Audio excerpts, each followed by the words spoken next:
Institución Fernando Ulloa. Excelencia y acompañamiento, hoy y siempre.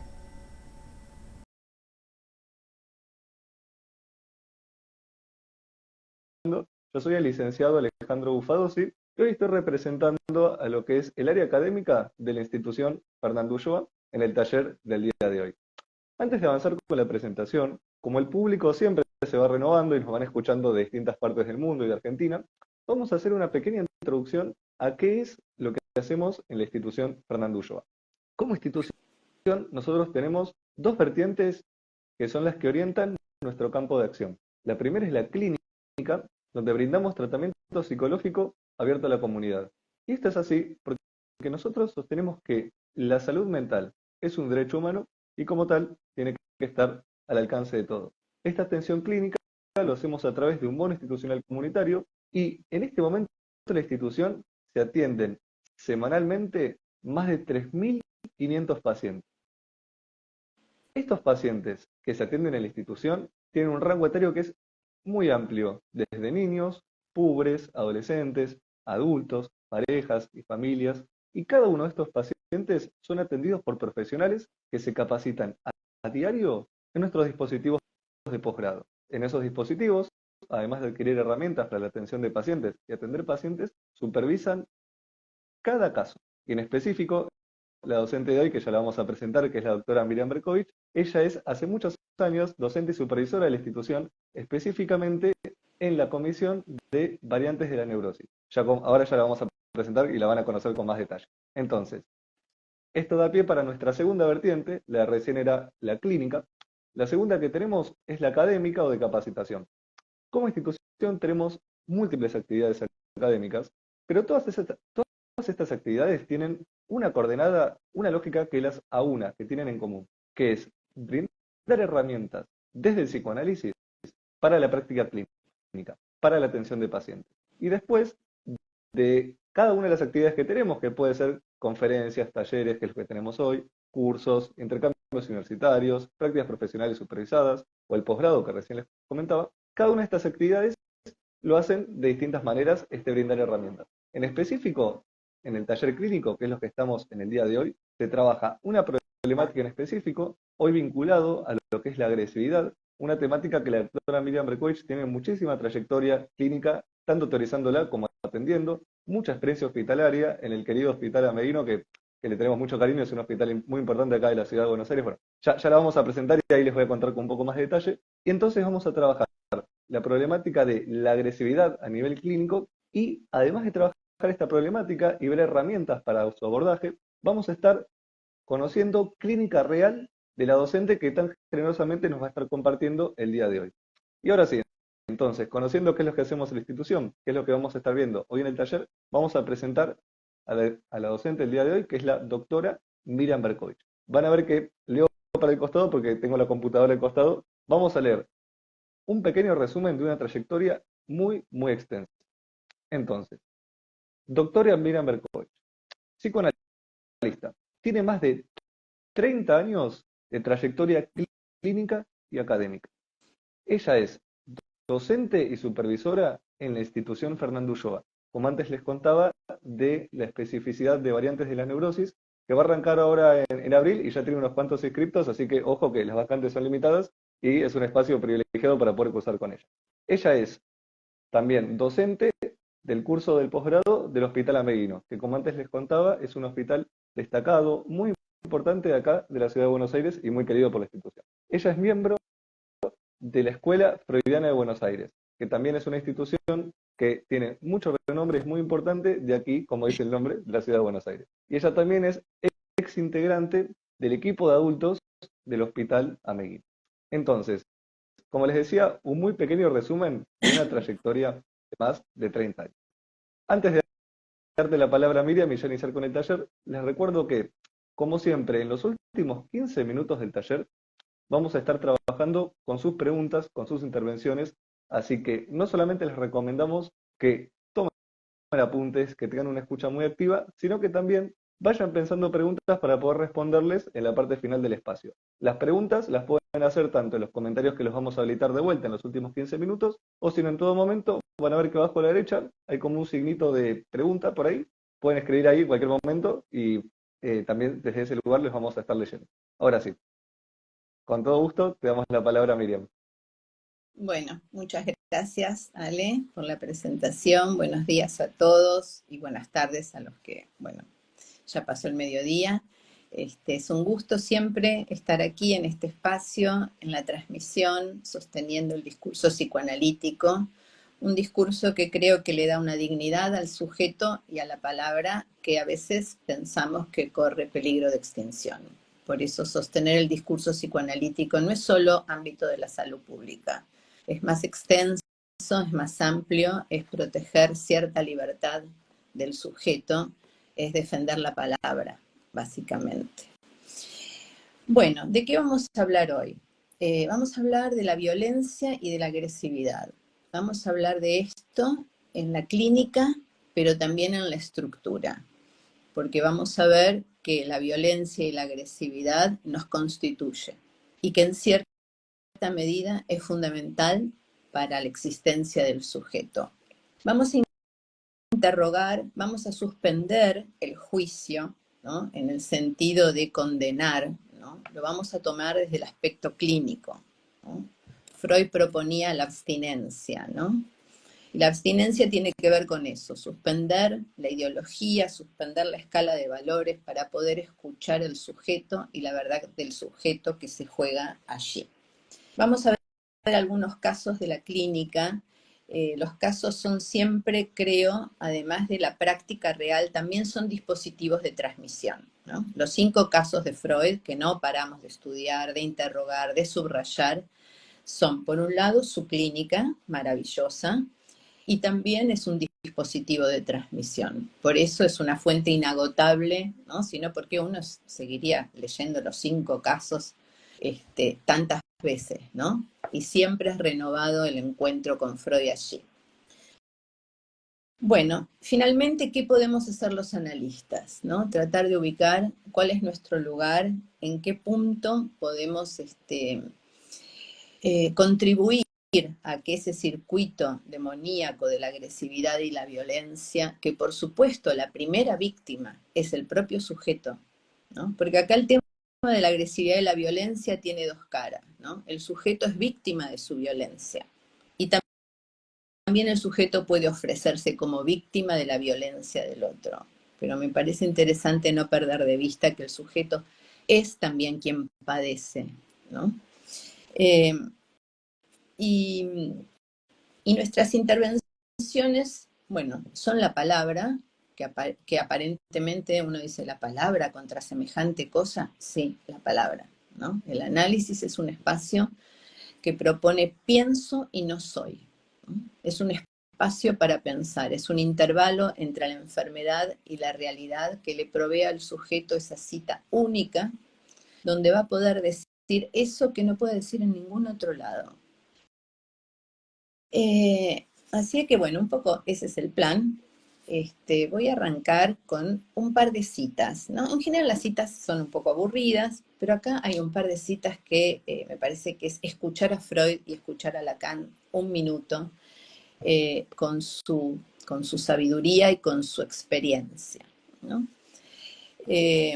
Conocemos la fábula de la rana y el escorpión, ¿no? La archiconocida fábula, ¿no? El escorpión quiere cruzar el río y le pide a la rana que por favor que lo ayude.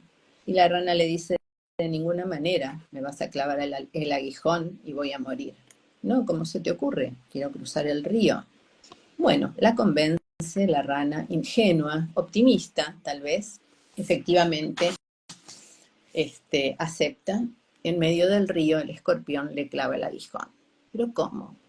¿Por qué? Está en mi naturaleza, contesta el escorpión.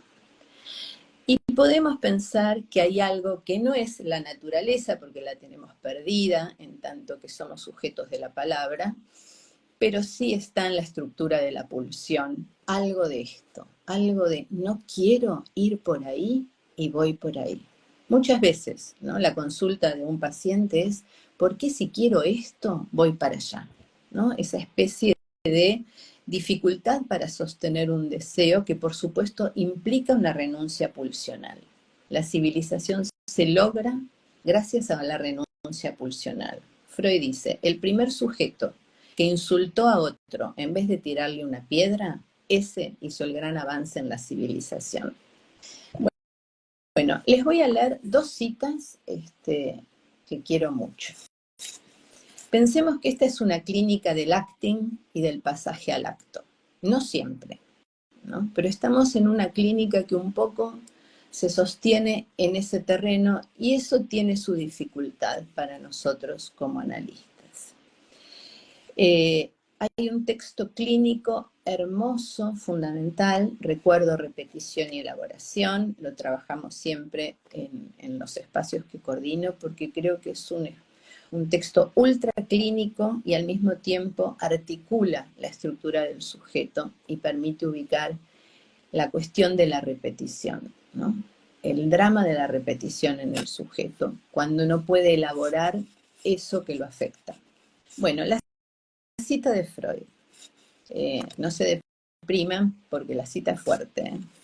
El ser humano no es un ser manso, amable, a lo sumo capaz de defenderse si lo atacan, sino que es lícito atribuir a su dotación pulsional una buena cuota de agresividad. En consecuencia, el prójimo no es solo un posible auxiliar y partener sexual, sino la tentación para satisfacer en él la agresión, explotar su fuerza de trabajo sin resarcirlo, usarlo sexualmente sin su consentimiento, quitarle su patrimonio, humillarlo, producirle dolor, martirizarlo y asesinarlo. Esto escribe Freud en El malestar de la cultura de 1929. Otra cita que me parece interesante y nos implica, ¿no?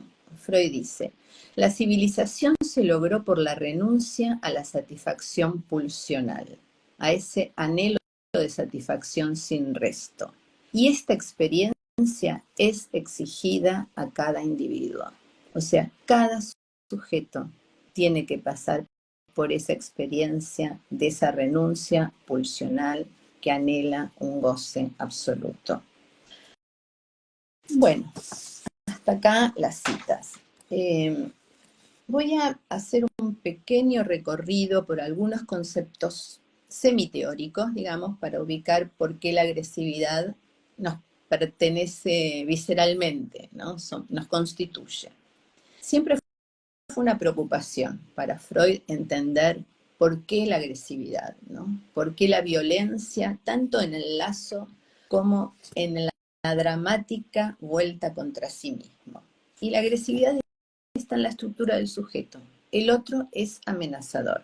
En un momento le escribe a Einstein durante la Primera Guerra, ¿no? En el porqué de la guerra, le dice, nunca superaremos la sinonimia extranjero igual enemigo. Es difícil, hay algo de lo extraño que el aparato psíquico lo experimenta como amenazador. Hay una experiencia interesante de observar. El bebé se niega a responder al estímulo, ¿no? El estímulo del hambre es algo así como un otro que perturba su equilibrio, su homeostasis. El bebé, antes de tomarse el trabajo de chillar y llorar para un bebé, compromete todo su cuerpo, todo su ser, o sea, no es llora. El bebé cuando llora es todo él y comprometido en ese llanto. Antes de tomarse ese trabajo, el bebé va a alucinar el pecho. O sea, va a preferir resolverlo replegado sobre sí antes de responder a ese otro perturbador que es el estímulo del hambre. Por supuesto que la alucinación no alcanza para alimentarse, entonces no le queda otra que tomarse el trabajo de ir hacia el otro. Pero retengamos esta idea. El sujeto se siente perturbado por ese afuera, porque ese otro, ese estímulo es perturbador de su equilibrio. Hay una escena que describe Lacan, que toma de San Agustín. San Agustín filósofo, místico, siglo III. Es archiconocida, pero la tomo porque quizás no es archiconocida para todos. Pero Lacan describe algo que San Agustín pesca, ¿no? San Agustín describe una escena donde hay una madre amamantando a un bebé. Junto a esa madre amamantando un bebé hay un niño. Y San Agustín dice, se lo ve lívido, blanco de celos, no soportando esa escena de amamantamiento del hermanito, cuando él ya estaba muy lejos de requerir esa forma de nutrición. Los celos son el gran drama en la clínica, no el único, pero son parte del gran drama en la clínica. ¿Qué es lo interesante de esta escena? El niño o el sujeto que ve una escena que lo excluye, le pasan varias cosas. Por un lado, por estar excluido, la supone completa. Cree que ahí se juega un goce total que lo mantiene afuera. Le pasa desapercibido que es su propia exclusión lo que le da a la escena su completud. A ver, nosotros queremos que nos inviten a esa fiesta. No nos invitan. Entonces creemos que, bueno, lo mejor del mundo pasó allí. Pero sucede que finalmente, a la vez siguiente, sí nos invitan. Mientras estábamos excluidos, la fiesta era lo más, y nosotros sufríamos brutalmente porque nos perdíamos una escena de goce completo, sostenida desde esa exclusión. Cuando vamos, finalmente, el resultado siempre es muy parecido. Ah, estaba buena, pero no era para tanto. La verdad es que, o sea, una vez que uno se incluye, el ideal del goce completo cae. Este es un elemento también interesante para retener en la clínica. Los celos son dramáticos porque los celos, los dirigidos al otro, lo que ubican es que el otro es la experiencia contundente de que no somos lo único. Y el sujeto aspira a ser lo único para el otro. ¿Estamos más o menos por acá? ¿Sí, no? Ok. ¿Puedes repetir esta última parte, Miriam, que es muy estructural de lo que estás trabajando? Sí, voy a retomarlo de todas maneras, ¿no? Pero los celos son el sufrimiento del sujeto porque la presencia del otro es la prueba contundente de que hay otro. Va a tardar mucho el sujeto en darse cuenta de que está bueno que haya otro, de que ese hiperprotagonismo en ese ser lo único está más del lado de la muerte que de la vida. Pero hay que hacer un recorrido para renunciar a ese goce, ¿no?, que aspira a una satisfacción total.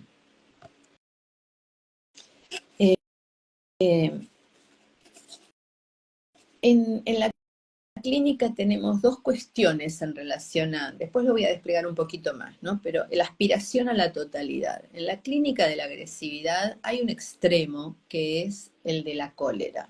Lacan en un momento dice, la cólera es que no entren los clavitos en los agujeritos, ¿no? Lo dice de esa manera tan sencilla. ¿Qué significa eso?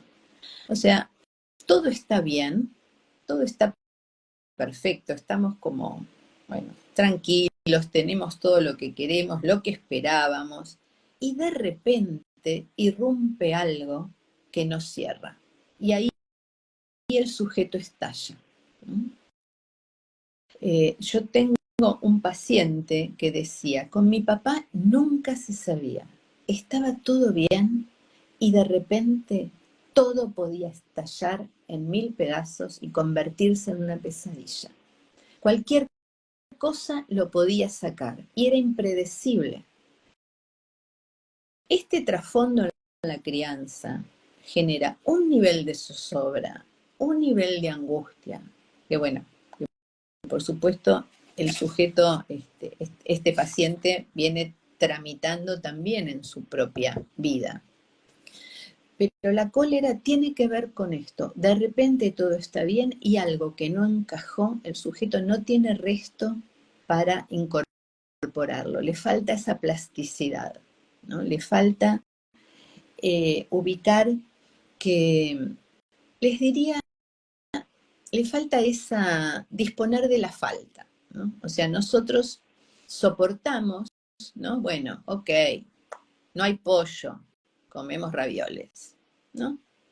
Para quien entiende que el objeto es sustituible, el que ubica que el objeto es sustituible tiene mucha libertad, porque cuando el objeto es sustituible uno no tiene ese apego desquiciante que hace que si no hay pollo revienta la casa, ¿no?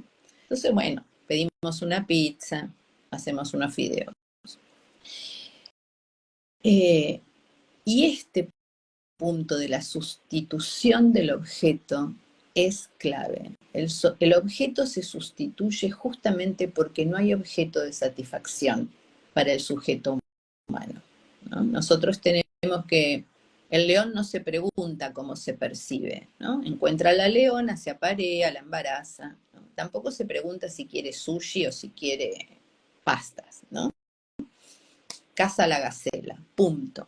Para el sujeto, perdida su condición natural, perdida su biología, perdida su naturaleza, tiene esa condición errática, maravillosa, porque el menú nuestro es muy abierto, a veces demasiado, ¿no? Ir a un restaurante con un menú muy, muy extenso nos pierde, o sea, no sabemos qué elegir.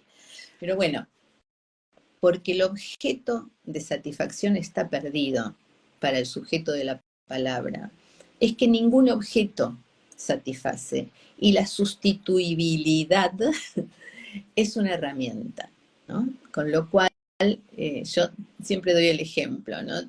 Tenía una paciente que muchas veces se le complicaba el tema de la alimentación, ¿no? Tenía escenas de atracones, ¿no? Pero muchas veces ella me contaba, me dice, me muero por un alfajor, pero por un alfajor de ese triple. Entro al shopping, doy una vuelta, me compro un saquito y me olvidé del alfajor. Freud decía que para la pulsión el objeto es lo más indiferente. O sea, la sustituibilidad nos permite una plasticidad que nos protege del capricho, que nos protege de ese encierro de tiene que ser esto, sí o sí. Bueno, algo de la cólera no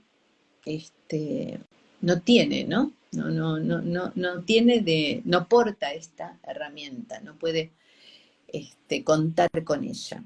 El enojo es una variable atenuada que agota al sujeto, ¿no? Que puede consumir una vida y que es una variable de esto también. Dos palabras sobre el tema de la falta, la condición esta pulsional, para después pasar un poco a la clínica.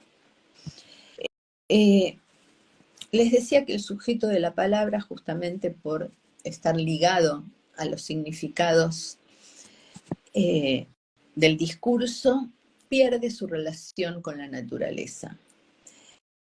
Freud lo dice bajo los términos del complejo de Edipo, ¿no? O sea, el goce total, ¿no? Pensemos que el psicoanálisis es una práctica de una pérdida, ¿no? O sea, lo que venimos a hacer en un análisis es perder esa aspiración a ese goce total, que de hecho está perdido, porque está perdido por estructura, pero nosotros tenemos que repetir esa experiencia en transferencia para de verdad contar con esa falta como herramienta y no como síntoma.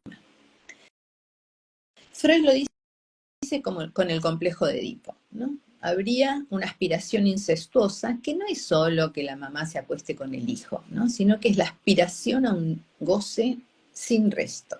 El padre prohíbe a la madre y ese deseo incestuoso queda como, digamos, primordialmente reprimido.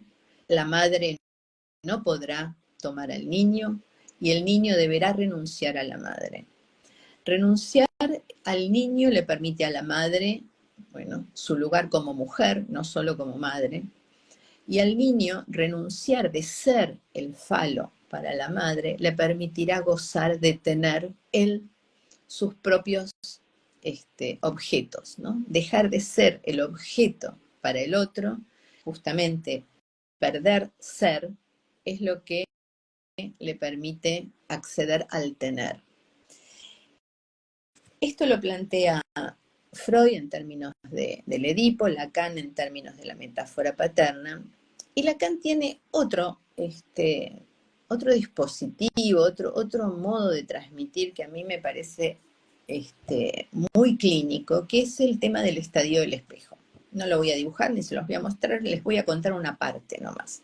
El estadio del espejo es un momento en el cual Lacan plantea que el niño, que es un incoordinado, precoz, diríamos altamente dependiente, fragmentado porque no es una unidad, ¿no? Hay un momento en que la madre lo mira, o el ejemplo que él trae es lo pone frente al espejo, y le provee, con una mirada libidinizada, le provee de una unidad que el niño, en tanto prematuro biológico, porque el ser humano nace, ¿no? Piensen que es el cachorro que necesita más tiempo para arreglárselas, ¿no? Y cada vez más. Yo antes en 15, 20 años se las arreglaban, ahora a veces hay que llegar a los 30 para arreglárselas. Por lo menos en la clínica a veces parece que sí, ¿no? O sea, bueno, la madre le provee de esa unidad. His Majesty the Baby, ¿no? Ese yo ideal, ese sentido pleno, ¿no? Ese objeto privilegiado, ¿no? Ese momento del estadio del espejo es un momento fundamental, ¿no? El niño siente que sutura, que colma los ideales de la madre. Y ahí aparece el yo ideal, el sentido, el orden, ¿no? O sea, en el espejo todo se ordena. Hay un momento, y el niño celebra esto, ¿no? Lacan dice el júbilo de encontrarse con esa completud y con esa mirada, porque el niño lo que está haciendo es identificándose. Identificarse es apropiarse de algo que está fuera, ¿no? La identificación es eso, es el proceso por el cual yo me apropio de algo que está fuera. El niño se apropia de esa imagen, de ese yo ideal, que la madre le provee con su mirada equivalente al espejo. Ahora, sucede algo fundamental. La madre en un momento se va con las amigas, se va con el marido, tiene otro hijo, se va a trabajar, se va con el amante, se va a la peluquería, no sabemos. ¿Cómo? Experiencia brutal en el niño. ¿No era que yo era todo? Si yo era todo, ¿qué deseo puede habitar al otro que me trascienda? ¿Qué incompletud, qué insatisfacción hace que una madre abandone? Como verán, si de verdad el niño es todo, moriríamos abrazados y en plena inanición porque no habría deseo que nos lleve hacia el mundo. La experiencia de que la madre se va es una experiencia dramática, es la experiencia del deseo del otro. El famoso deseo del otro como traumático, que dice Lacan, el otro barrado, el otro habitado por un deseo que no me concierne. Ahí hay como un derrumbe del narcisismo fundamental. O sea, fundamental estar por ahí, fundamental caer de ahí. Por eso yo muchas veces a las madres culposas, todas lo somos un poco, así que va para todas y todos, donar la ausencia es un acto de amor. Dejarlo al cuidado de otro es abrirle el mundo, es darle la posibilidad de que confíe en otros. Es una invitación a confiar, es una invitación a decirle hay muchos lugares posibles, no solo con mamá. Y quedarse solo, ¿no? En la clínica pasa mucho que los padres se quedan con los niños hasta que se duermen. Agotador, o sea, uno trabaja todo el día y después lo único que quiere es que se duerma y prender Netflix o tomarse una cerveza o lo que fuera que cada uno haga. Bueno, se quedan con el niño hasta que el niño se duerme. Y esto puede llevar mucho rato porque el niño cuando pesca este goce donde retiene al otro, bueno, no lo larga. Dejarlo solo también, que cuente con sus herramientas, que se provea a él, ¿no? Frustración de por medio, ¿no? O sea, las herramientas para soportar la soledad. Soledad que el sujeto va a tener que tratar con ella desde los 6 meses hasta los 95. O sea, la soledad va a estar en nuestras vidas siempre. Y proveernos de herramientas en relación a esto es fundamental. Y muchas veces tiene que ver con estos momentos, ¿no?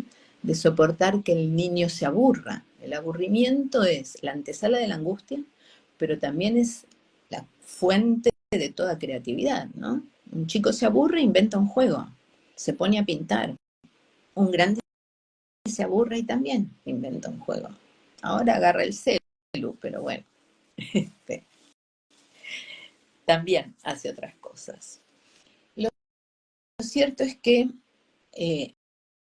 bueno, subrayo, lo fundamental de que el niño se encuentra con que al otro lo habita un deseo, o sea, el otro es incompleto y él no tiene la función de completarlo. Con lo cual, él también va a reconocer en sí su propio deseo, porque hasta ahora gozaba de ser el objeto del otro, y ahora va a pasar a ser un sujeto habitado por una falta con la cual va a tener que arreglárselas. Hay un momento donde Lacan dice, el niño, después de celebrar ese júbilo por su imagen, gira la cabeza y solicita el asentimiento del otro. ¿Qué quiere decir esto? Le pide al otro que libidinice no solo lo que está en el espejo, o sea, que le dé una legitimidad, que le provea de significación fálica, libidinización, amor, si quieren. O sea, que ame al niño por lo que no es y por lo que no tiene. Por ese enigma radical que no se va a dejar representar en ninguna imagen y en ninguna palabra.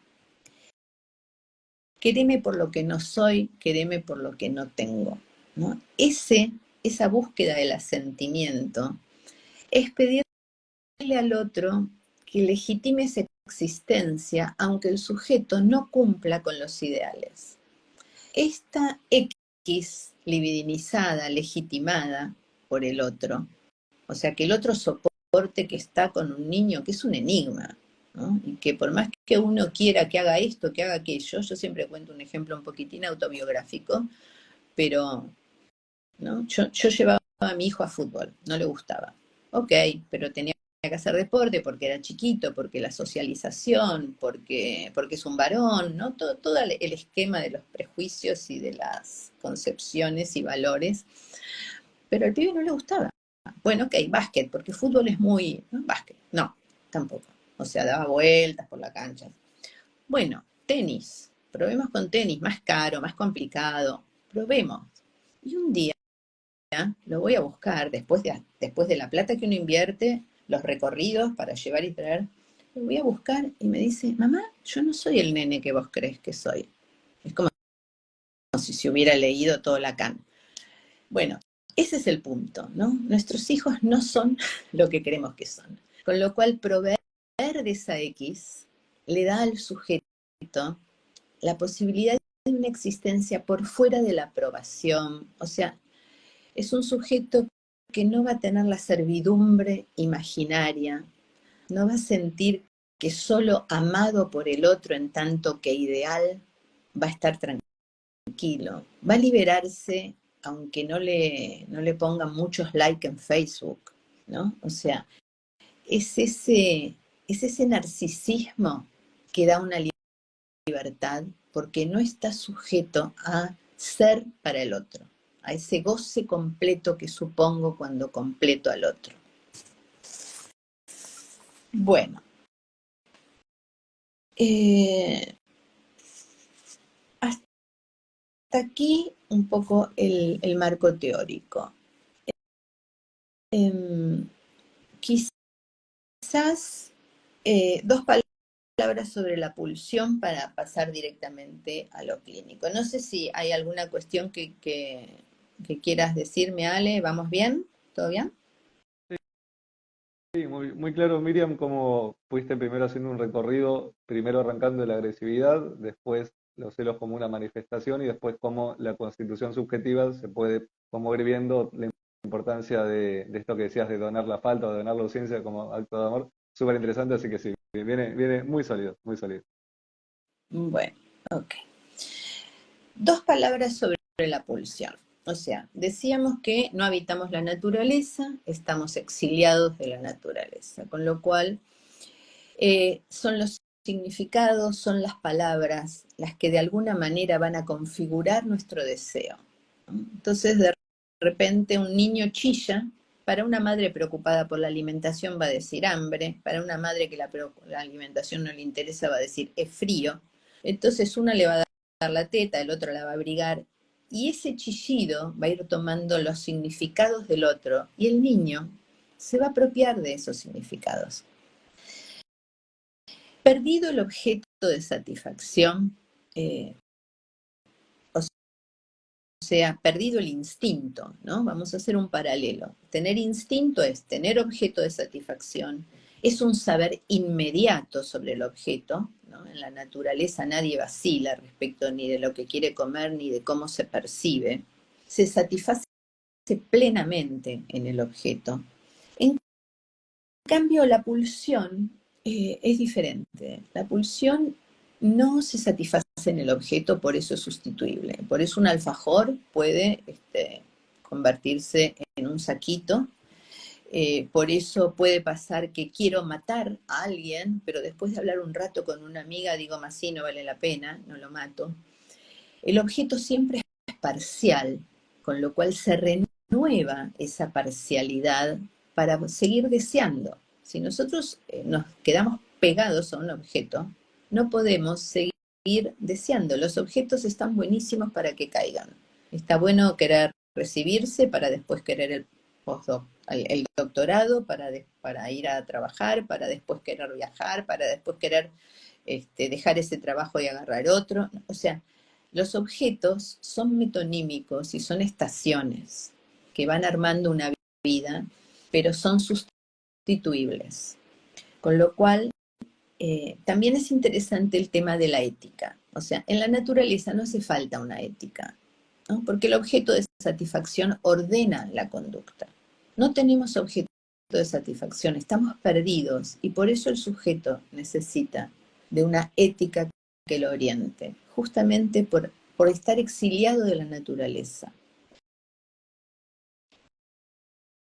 Este tema del objeto sustituible es fundamental en la cuestión de la violencia y la agresividad, ¿no? Que el objeto sea sustituible, que el sujeto haya renunciado a ese goce total, ya sea siendo todo para el otro o convirtiendo al otro en todo para él, es la clave que le permite a un sujeto abandonar esa lógica de la necesidad. Muchas veces en esta clínica aparece lo necesito. Siempre es muy importante interrogar ese lo necesito, porque nosotros no habitamos la necesidad. Nuestro campo es el campo del deseo. Nosotros podemos necesitar oxígeno, hidrógeno, un par de proteínas, sí, es verdad, si no nos morimos, pero el deseo es otra cosa. El deseo provee de una libertad que no lo provee la necesidad. No es lo mismo, y es importante interrogar. Cuando un paciente me dice lo necesito, yo siempre digo, ¿de verdad? A ver, contame. ¿Qué pasa si no lo tenés? ¿No? Y ahí el sujeto empieza a encontrarse con que no se muere, con lo cual no es del orden de la necesidad, es del orden del deseo. Y el deseo está ligado a un objeto sustituible. Más duelo, menos duelo, más difícil, menos difícil. Pero se puede perder y se puede libidinizar otro objeto. Por eso cuando los pacientes vienen con esas certezas, ¿no? Siempre es muy bueno preguntar. En la clínica lo más importante es la pregunta, ¿no? El famoso ¿y por qué? Un por qué curioso que va a buscar al sujeto ahí en su contradicción, porque el sujeto viene con una certeza. Lo necesito, sin él no puedo vivir. La interrogación le permite ubicar que esa certeza se va desarmando, que a lo largo de la vida hizo cosas sin necesidad de tal o cual otro, ¿no? Entonces hay algo del historizar y del interrogar que al sujeto le permite encontrarse y desamarrarse de esa convicción, ¿no? De esa certeza. Porque la clínica de la violencia y de la agresividad está plagada de certezas, ¿no? De soy un fracaso, no puedo vivir sin el otro, ¿no? Bueno, pasaría a pensar un poquito algunos casos, ¿les parece? 2 palabras sobre el tema de la clínica, que me gusta un poquito así como cosa introductoria, ¿no? Primero, todo paciente que consulta es muy valiente. Y yo creo que esto es algo que hay que valorar mucho. No viene cualquiera a un consultorio a hablar con un otro, a preguntarse qué me pasa, a decir eso que no puede decir en ningún otro lado, a mostrar su fragilidad. Entonces, la consulta tiene que, digamos, me parece que recibir un paciente desde ese lugar nos pone a nosotros en un lugar y arma un dispositivo. El análisis es un ámbito del pienso y no soy. Pienso es palabra, ¿no? Nosotros pensamos en los términos del lenguaje. El ser da mucha consistencia. En la palabra se pierde consistencia. Entonces, es una clínica y es una práctica el análisis, donde el sujeto va a perder ser, va a perder esa intensidad, ese goce pleno, ¿no? El problema del odio es la consistencia que da. ¿Vieron la fuerza que da el odio? Es más potente que el amor, porque Lacan dice, habla de las 3 pasiones, ¿no? La de la ignorancia, la del amor y la del odio, las 3 pasiones del ser. La del odio es muy potente, la del amor no tanto, porque al otro se lo puede perder. En cambio el odio, ya, digamos, no hay manera de perder al otro. Entonces da una consistencia y una certeza que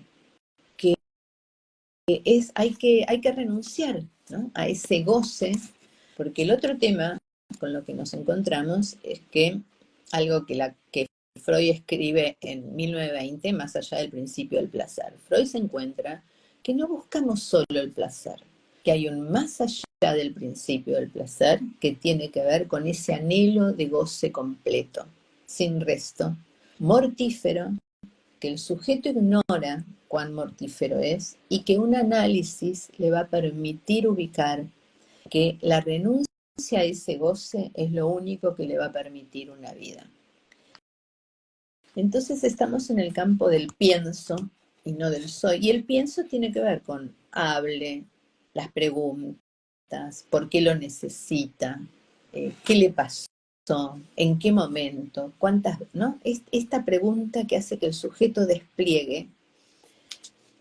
Un análisis es mucho más que la vez por semana que un paciente se encuentra con su analista. Diría, un estado de la vida, ¿no? Esos 2, 3, 10 años, no es que uno se analiza una vez por semana, no. Un análisis es una experiencia libidinal, ¿no? Parece una experiencia intelectual, de conocimiento, de la autobiografía, ¿no? Hay una experiencia libidinal porque se produce en transferencia, o sea, amor de transferencia y sujeto supuesto saber. No vamos a desarrollar todo eso, pero es un encuentro muy especial y es una experiencia libidinal que parece una experiencia intelectual. es importante esto, porque muchas veces los pacientes vienen y dicen, bueno, pero esto me lo dijiste 1000 veces, ¿sí? Ok, porque no se trata del, digamos, el conocimiento, el entendimiento está sobrevaluado. O sea, no es que porque uno entiende, transforma. No, uno entiende, repite 80.000 veces lo mismo. Los analistas de distintas maneras decimos lo mismo porque no vamos a sacar un conejo de una galera. O sea, dejamos de decir lo mismo cuando el sujeto viene con otro tema. Y eso sucede, ¿no? Caen los temas cuando se resuelven y aparecen otros, por supuesto. Pero me parece importante porque a veces los analistas se sienten muy frustrados porque el paciente viene, ¿no?, a interpelarlo. Hey, hace un año que me decís lo mismo. Y sí, claro, ¿cómo no te voy a decir lo mismo? Si vos estás inserto en esa repetición y no es del orden del entendimiento. Hay algo más allá del entender que es ir abandonando ese goce y eso se produce en la experiencia analítica y con un analista. Amor de transferencia y suposición de saber de por medio. Otro tema que me parece importante es que hay pacientes que vienen con historias brutales, muy difíciles, de mucho despojo. Y lo cierto es que tener una deuda con el otro, ¿no?, con los que nos cuidaron, los que nos desearon una buena vida, es lo que nos permite tener una buena vida. No solamente, ¿no?, pero esa deuda simbólica con el otro es lo que nos permite cuidar la vida, ¿no? Yo siempre cuento la anécdota de un chico que estaba 17 años, estaba de campamento, se rompió un brazo. Entonces, estaba lejos, ¿no?, en el sur. Entonces le dicen, te podemos llevar acá a la salita, que es gratis, o hay una clínica, pero te van a cobrar un fangote de plata. Y él dice, no, a la clínica, porque si no mi mamá me mata. Prefiero gastar las platas de las vacaciones ahí. O sea, si no me cuido mi mamá, ¿no? Ahí está ese cuidar la vida como deuda simbólica con el otro, ¿no? A veces esa deuda no se contrae, porque las historias son muy disgregadas, porque se complicó todo. Esa deuda a veces el paciente la puede establecer con el analista.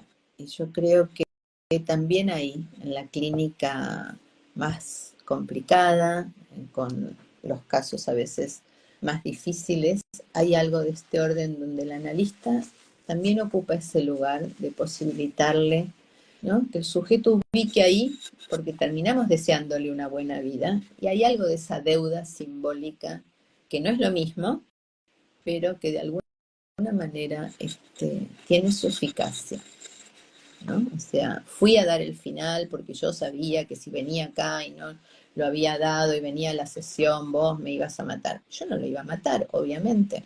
No es mi hijo, no me importa que dé el final. Pero el sujeto arma una deuda con uno. Y en un punto sí me importa que dé el final también.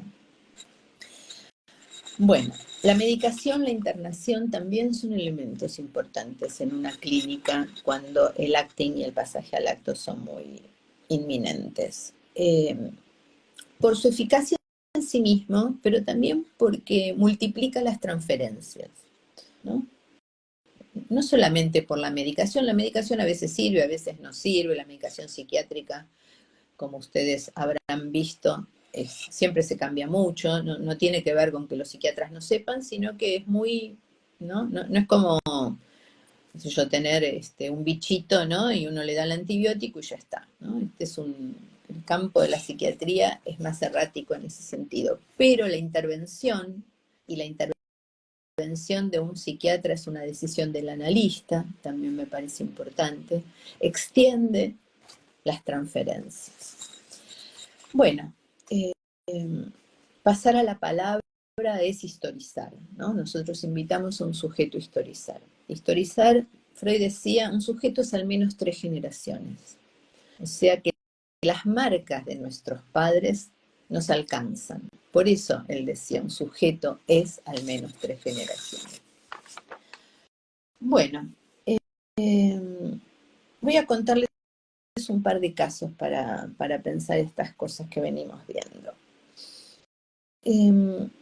Se trata de una paciente, ¿no?, que viene al hospital y que en un momento la persona que estaba a cargo que no era, que era administrativa, me dice, se trata de un caso de violencia de género, ¿no? Bueno, yo la recibo, ¿no?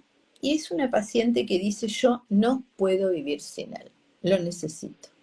Una relación muy violenta, de la cual no podía salir, celos atroces, mutuos, ¿no? A veces cuando hay una especie de enrosque, ¿no?, entre dos sujetos, pareciera que se produce ese goce total, ¿no? Ese famoso no hay relación sexual, que es lo mismo que no hay satisfacción plena.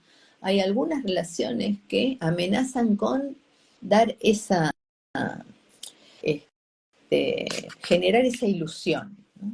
Bueno, y ella, bueno, la relación es sumamente violenta, ella no puede estudiar, no puede dar finales, no puede, la madre le paga una carrera, no puede sostener un trabajo, la consume controlarlo al novio, generar situaciones de violencia brutales, no soporta nada de lo que él pueda tener, él tiene un hijo de una pareja anterior, y esto es un problema, ¿no? Incorporar al hijo del otro siempre es un esfuerzo psíquico, y había algo de no poder sostener ella ningún objeto, o sea, toda ella estaba comprometida en ser todo para el otro. Intervenía la policía cada 2 por 3, la asistente social, el juzgado, la secretaría de la mujer. Había una perimetral y tenía un botón antipánico. Por supuesto, tenía el botón antipánico de un lado de la cama y al muchacho del otro lado de la cama. Ahí podemos ubicar que no hay ley, ¿no?, ni policía, ni juzgado, ni código civil, ni código penal, que sustituya la ley que impone en el sujeto el no todo, la castración, la metáfora paterna, ¿no?, el renunciar, ¿no?, esa renuncia pulsional de la cual Freud nos hablaba, a la cual cada sujeto está obligado. Bueno,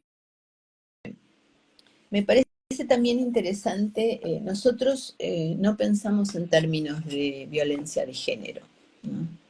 Creo que ese es un campo que pertenece al Código Civil, a la jurisprudencia, ¿no? Nosotros lo que buscamos es la implicancia del sujeto en esa escena destructiva.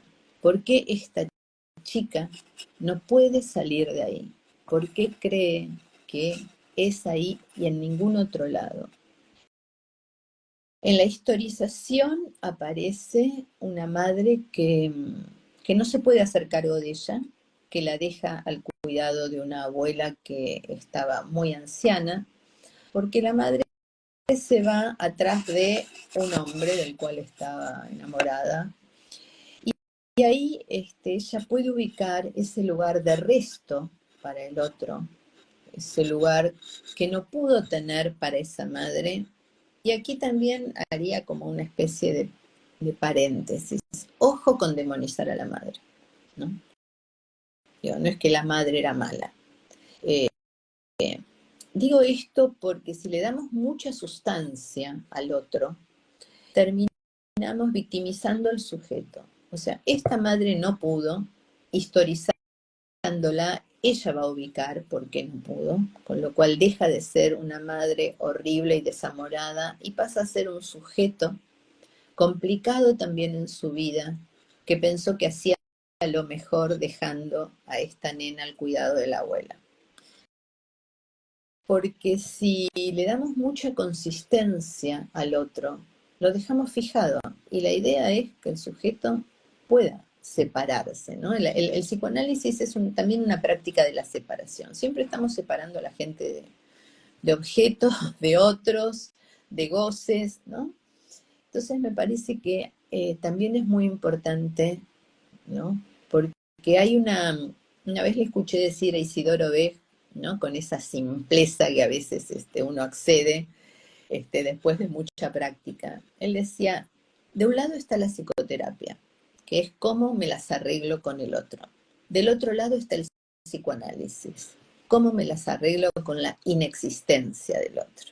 O sea, cómo me las arreglo ubicando cuál es mi implicancia, ¿no? ¿Por qué yo necesito ser, y eso es lo que trabajamos con ella, por qué necesito ser ese resto como lo fui para mi mamá, ¿no? Volver a ser un resto es el campo de la repetición. Recordemos que en recuerdo, repetición y elaboración, Freud justamente dice, se repite porque no se recuerda, se repite porque no se termina de elaborar hechos traumáticos de la propia historia.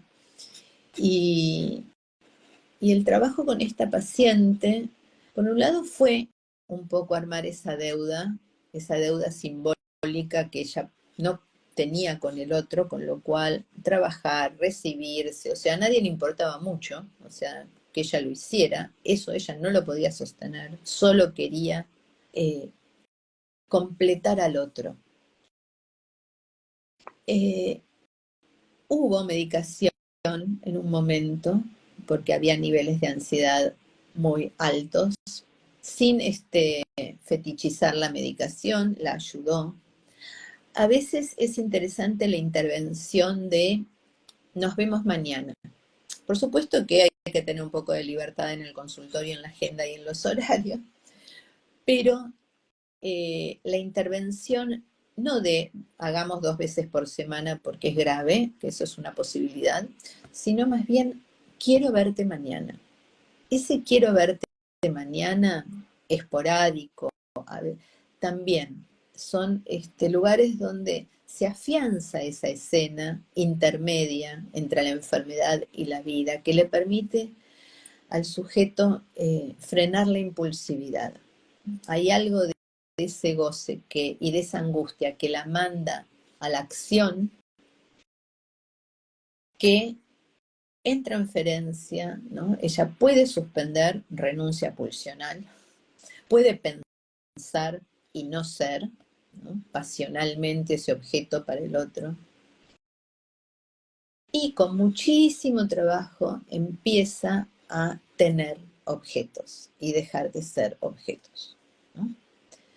Va y viene, por supuesto, porque un sujeto no avanza de una, ¿no? Uno bascula y a veces también hay que plantear esto, ¿no? Hay pacientes que, bueno, de repente derrapan y aparece toda esa sensación de tristeza y de derrota, pero, digamos, uno tiene que explicarles, no se avanza de una, hay una basculación, se puede retroceder, no pasa nada, no significa que es incurable, ¿no? Creo que también es importante eso.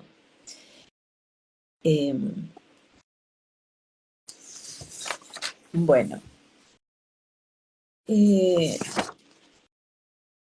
voy a compartir otro caso y después quizás vamos a pasar a las preguntas, ¿no? ¿Te parece? Sí, estamos bien con el tiempo, Miriam, que nos queda un poquito más de 10 minutos, así que estamos bien. Bueno, ok. Bueno, se trata de un paciente que viene y me dice, me siento muerto. Su mujer se quiere separar, me dice, siempre estoy de mal humor, me la paso controlando todo, llega primero a la empresa de la cual es propietario, antes que nadie para controlar que todo llegue en horario, lustro las canillas antes de salir de la ducha. Es hijo directo de 5 hermanos, el padre muere y le deja un negocio, porque él era el más apto, ¿no? Es interesante, Lacan plantea algo muy interesante que es la diferencia entre nominación y nombrar para. Él dice, nominar es darle a un sujeto un nombre. Un nombre no significa nada. Un nombre es, bueno, eso que nos da un lugar y que nos permite hacer de ese nombre lo que querramos. Nombrar para es un lugar instrumental del sujeto. O sea, este chico había sido nombrado para continuar con el negocio. El padre cursa una enfermedad terminal y le dice: de todos sos el más apto, los demás son medio unos inútiles. Él asume ese lugar, ¿no? Y la pasa mal, se siente muerto, se siente enojado, siempre de mal humor. Viene al análisis porque teme perder a la mujer. Es un buen comienzo, ¿no? El temor a la pérdida del amor, que es equivalente a la angustia de castración, decía Freud.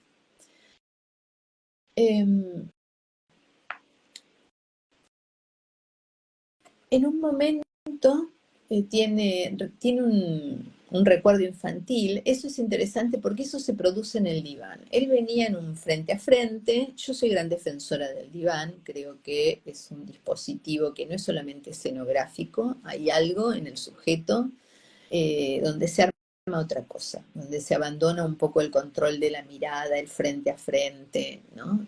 Y en un momento le planteo el tema del diván. Al poquito tiempo aparece un recuerdo que yo creo que tiene que ver con esto, con que él depone la mirada y logra una relación un poco más directa con el inconsciente. Y dice: cuando era chico todos se iban a pasear los domingos, a mí me gustaba quedarme y poner la mesa y dejar todo precioso para cuando volvían. La mirada de mi mamá y el brillo y el elogio era un placer increíble. Bueno, tremendo, ¿no?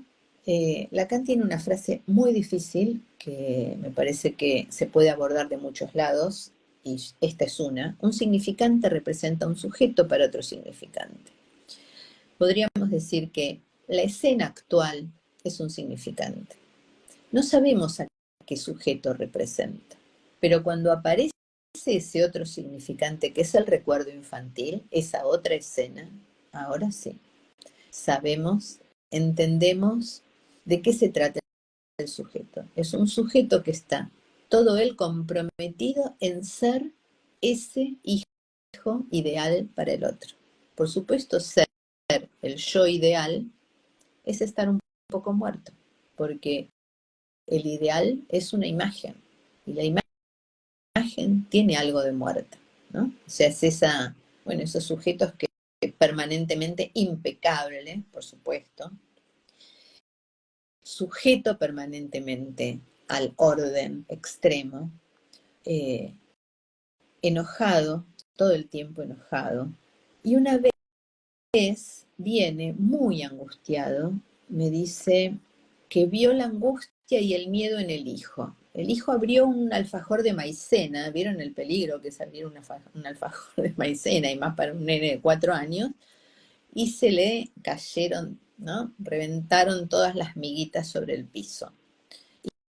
Y vio la angustia y el miedo en el niño cuando le pasó eso frente a él. Y lo trae. Y me dice: mi mamá me decía sepulcro, ¿no? Con toda la homofonía del término sepulcro, ¿no? O sea, la pulcritud tiene más que ver con el sepulcro que con la vida. Y me parece que, bueno, todo este concierto de cuestiones que fuimos trabajando a lo largo de los años, ¿no?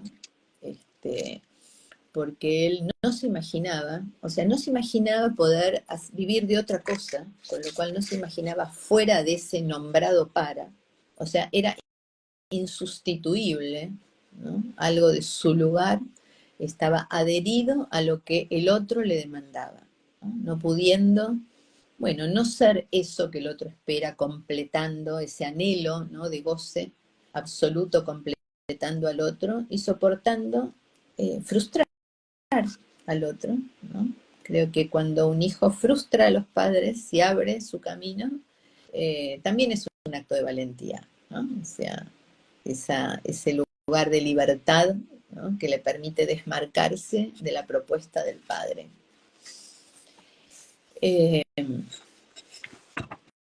Bueno, hasta aquí este recorte. No sé si hay tiempo para otra viñetita o no. Nos quedan 5 minutos, Miriam, así que creo que nos queda todavía tiempo y también quizás para hacer un cierre de tu parte, así que creo que estamos Dale. bien. Bueno, no, este es un caso que me gusta porque me gusta lo que pasó allí como intervención.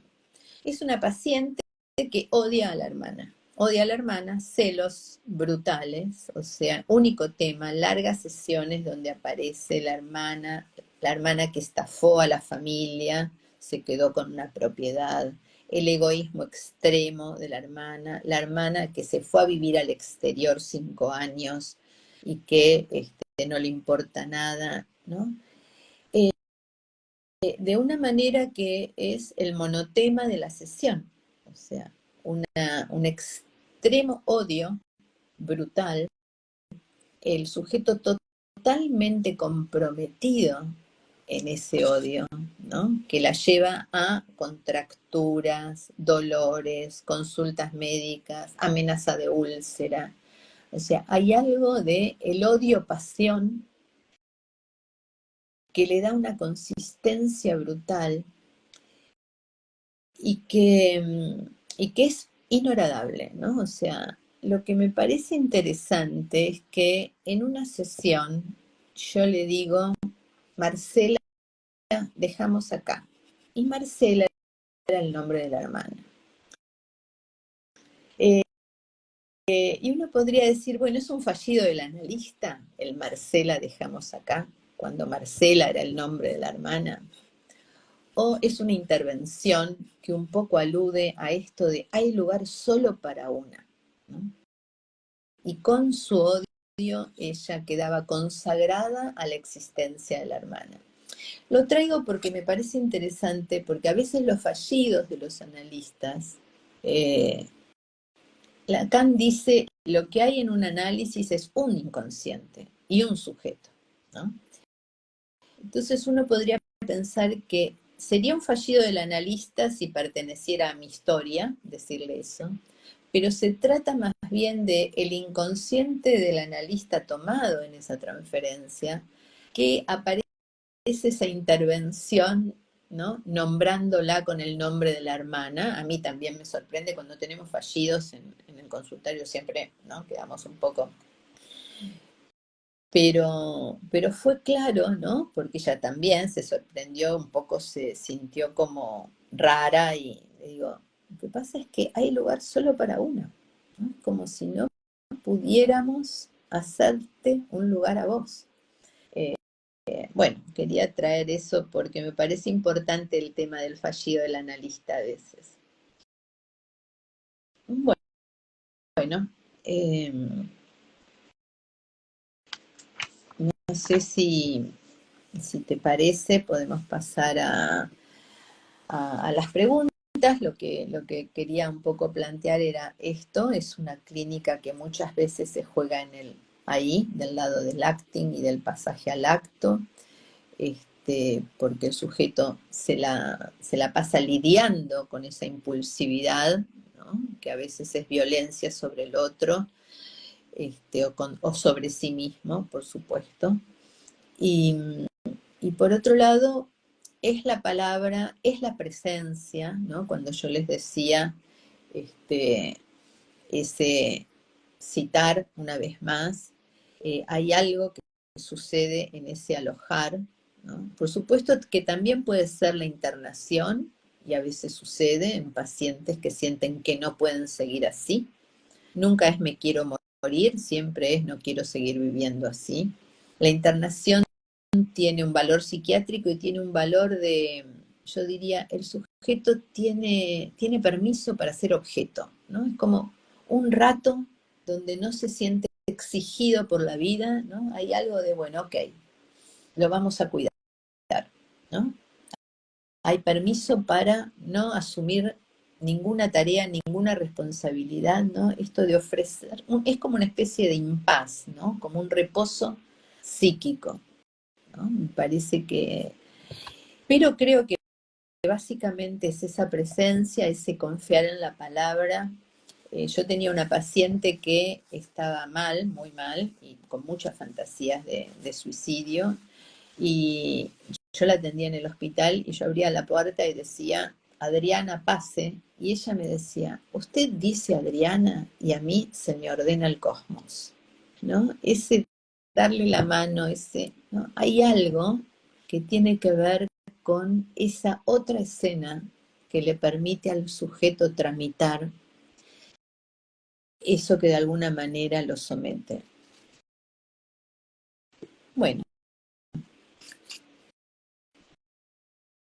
Un un lujo, Miriam, tu taller. Excelente como fuiste haciendo todos los desarrollos teóricos, yendo a la clínica, ahora después de vuelta con un repaso y cierre también de la parte un poco más teórica para entender lo clínico. Creo que es un taller para escuchar muchas veces, porque aunque fuiste muy clara, es tan interesante lo que fuiste desarrollando que es para repasarlo, escucharlo, repensarlo. Así que un lujo, un lujo. Entonces, si te parece, vamos con las preguntas. Dale, que ya hay un montón. Dale, vamos a ver si las podemos responder. Buenísimo. Vamos a hacer lo que se pueda. Bueno, ahí activé también los comentarios, ya por la parte de los globitos, dejaron unas cuantas. Acá aprovecho esto último que estabas diciendo en relación a lo que es la internación y, bueno, estos casos más complejos. Acá tomo la pregunta de María Graciana Ricardo y se refiere, cuando antes hablabas de los casos más complejos que a veces había que tener interconsultas con psiquiatría, y dice, ¿qué quiere decir que la medicación multiplica las transferencias? ¿O qué sería esto de multiplicarlas? Y yo también le agrego a la pregunta, ¿en qué casos, Miriam, considerarías importante ver de hacer una interconsulta con psiquiatría? También si puedes profundizar un poquito más con eso.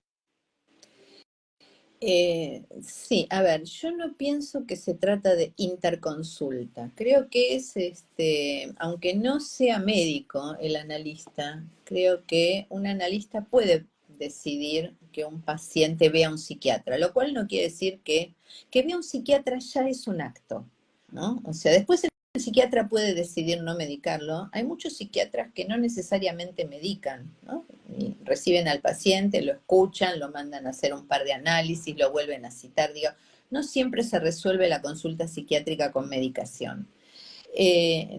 Entonces me parece que hay algo de, bueno, de proponer, ¿no? Algo que baje un poco esos niveles, ¿no? De sufrimiento. Hay mucho padecimiento, obstaculiza la palabra. Nosotros, la psiquiatría nos interesa no para apagar el síntoma, no para apagar la angustia, sí para atenuar el padecimiento, porque cuando es mucho, el sujeto no puede hablar. Multiplica la transferencia, quizás en rigor no está bien dicho, la transferencia es con el analista, pero cuando uno propone esas otras diagonales que quedan bajo el paraguas del análisis, de todas maneras creo que son como, arman una red, ¿no? Que hacen que el sujeto ubique que tiene más de un lugar donde va a ser alojado. Estrictamente la palabra es con el analista, pero también es cierto que, bueno, cuando el analista propone esa otra intervención, sigue siendo una intervención desde la transferencia, porque si no, probablemente el paciente ni la aceptaría. A los pacientes no les gusta ir al psiquiatra. Y me parece que en ese sentido, ¿no? Hay algo de una red que permite sostener algo así, y en lo práctico es importante, porque si uno cree que un paciente lo tiene que internar, es mejor, bueno, tener medianamente un dispositivo que haga que sea más fácil, que sea más viable. No sé si contesto. Excelente, Miriam. Sí, clarísimo. También hay muchas preguntas que están preguntando digamos, si tenés bibliografía o material tuyo. Esto ya lo habíamos trabajado antes con Miriam.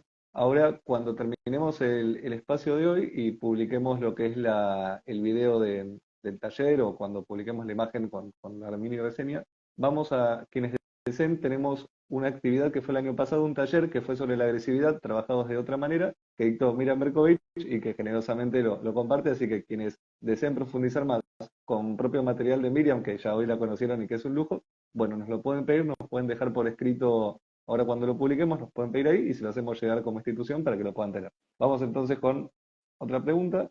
En este caso es de Psic Natalia Vaquerizo y dice, ¿puede comentar más sobre la deuda simbólica y sus tropiezos? Bueno, la deuda simbólica.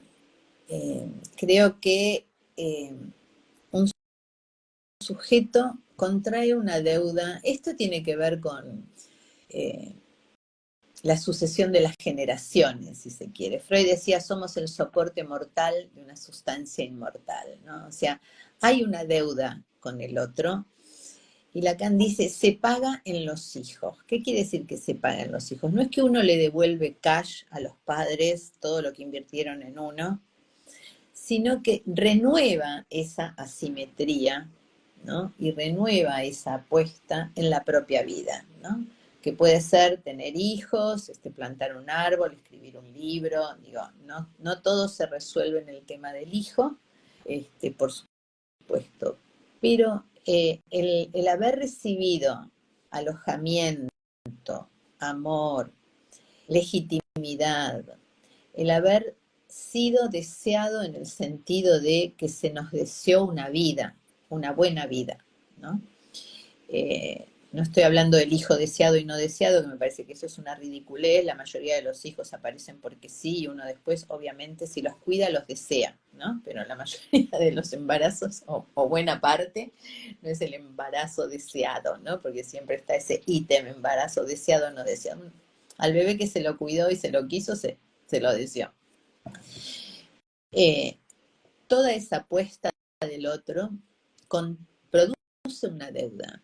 Y es una deuda muy prolífica, porque es una deuda que lo que hace es que el sujeto la pague cuidando su vida.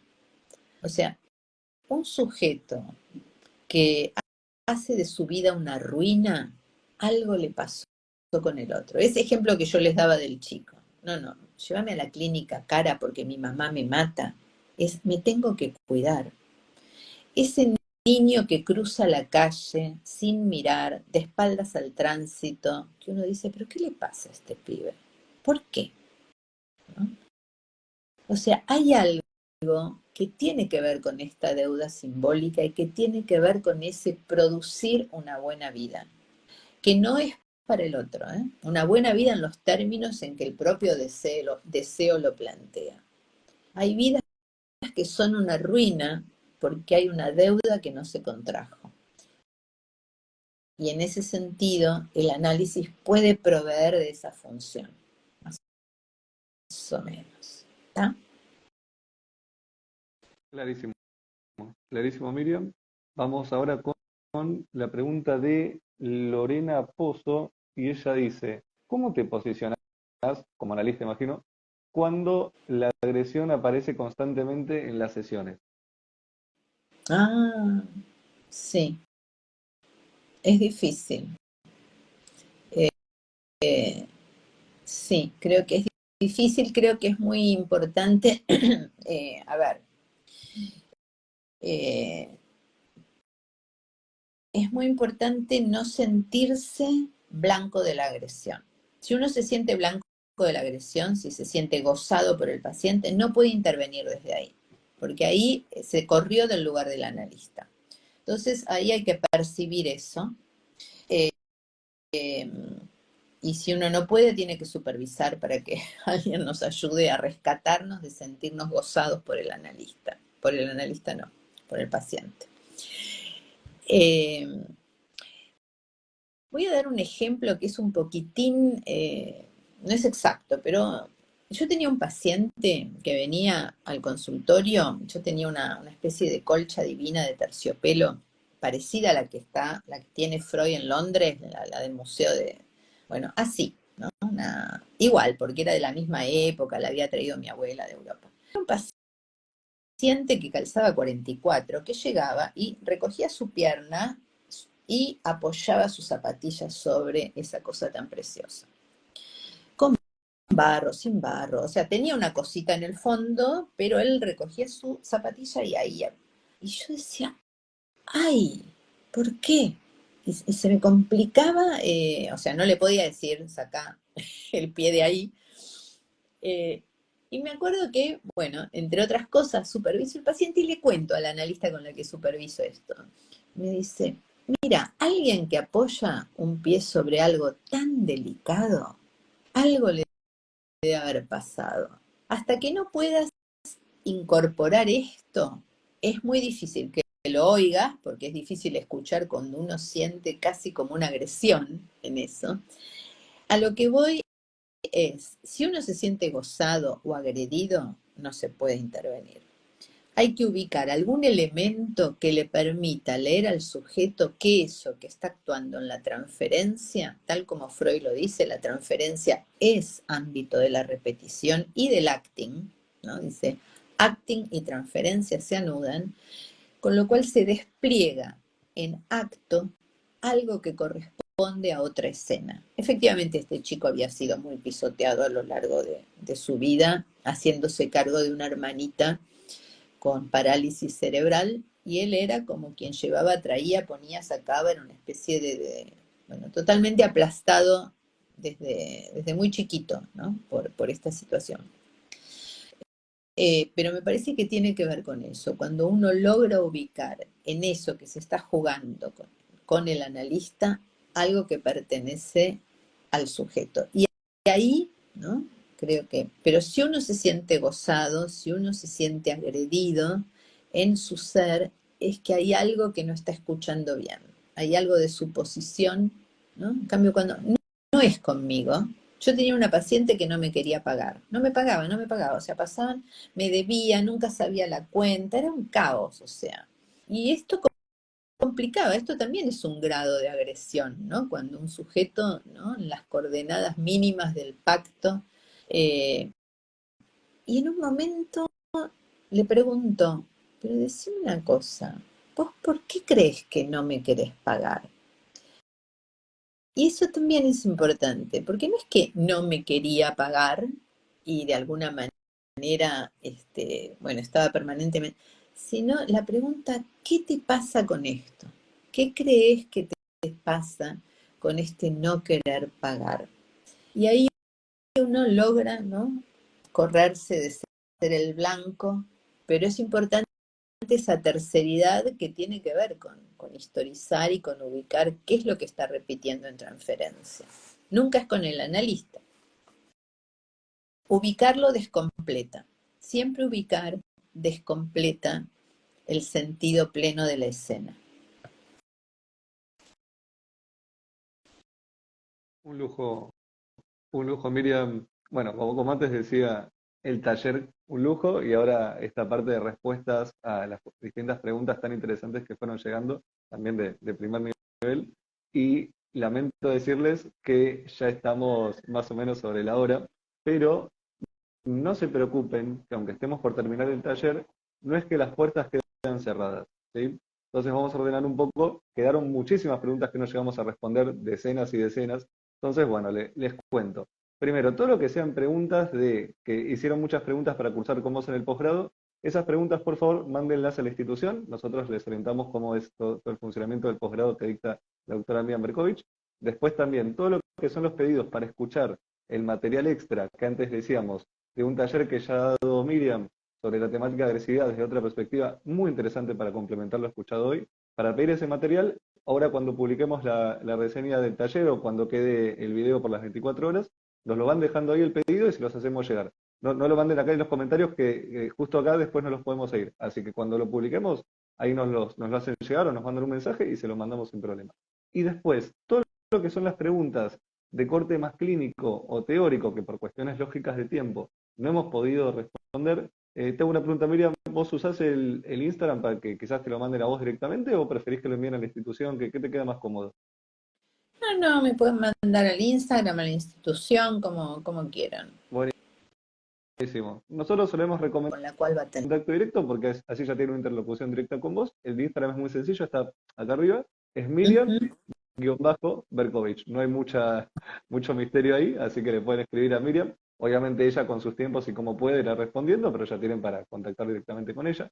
También hay muchos pedidos, Miriam, para supervisar o atenderse con vos. Lo mismo, le pueden escribir ahí a ella a su Instagram y ya lo consultan directamente, que siempre contacto directo es lo que recomendamos. Entonces tienen todas estas puertas abiertas para consultas del posgrado o para pedir el material para complementar tan interesante del espacio de hoy, nos lo piden a la institución. Para lo que son preguntas ya más clínicas, teóricas o de pedido de supervisión o atención, con Miriam directamente. Y si se les complica esa parte, nos lo dicen a nosotros y se lo hacemos llegar a Miriam, no se preocupen tampoco. Así que está por terminar el taller, pero eso no queda cerrado. Y antes de darle un cierre al espacio, como siempre, quien concluye los talleres es quien es el disertante, la disertante. Así que Miriam, te escuchamos para hacer tu cierre. Bueno, un gusto, me encanta transmitir el psicoanálisis, de verdad creo que es un discurso que le hace un lugar al sujeto como ningún otro y me parece que sostenerlo, ¿no? Como lo hace la institución Ulloa, bueno, es central y es una posición ética también, ¿no? Sostener un decir que se diferencia, ¿no? De tantos otros discursos. Así que bueno, un gusto, un placer y la seguimos. Muchas gracias, Miriam. Un gusto escucharte y hoy iniciamos lo que fueron los talleres del 2024 en verano, así que de primer nivel, arrancar con vos. Bueno, nos estamos viendo en la próxima. Esto como siempre sigue. Beso muy grande. Chau, chau.